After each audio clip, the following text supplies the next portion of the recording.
Many young hopefuls are fortunate enough to rely on their parents for support for their first home buy. But what about those without the bank of mum and dad? What about those who come from poverty or lack of wealth? They are left to a severe disadvantage. It was found that 29% of first home buyers received support from their parents, while 25% moved back home to save. This leaves 2/3 of first home buyers pushed off the market. It's very hard. This market has been so strong for a long time now, and we can't see any signs of it declining. It might be maintained or sustained for a level of time, but even so, it's still quite hard with the wages we're earning currently to be able to facilitate, the required deposits. So I think it's going to be a challenge for some time, and we'll still need assistance either from family or through a bigger loan from the bank, which isn't easy to accommodate. Difficult. I'm worried for myself.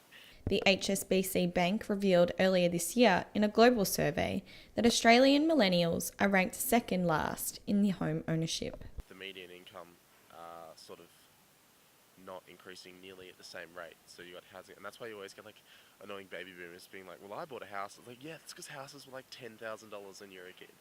So it's not just down to smashed avocado. It's like a big disparity between an increase in median income and a much bigger increase in housing prices. The median house price in Melbourne last year was $840,000.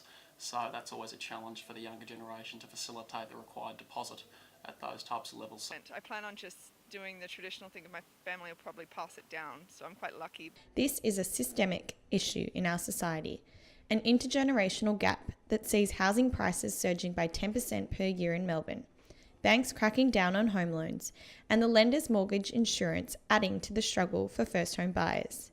Expenses are soaring for Australian millennials, and it is ultimately increasing the level of wealth inequality in our country. Basically broadening the gap between the rich and the poor and the haves and the have-nots. Hannah Clark, RMIT News.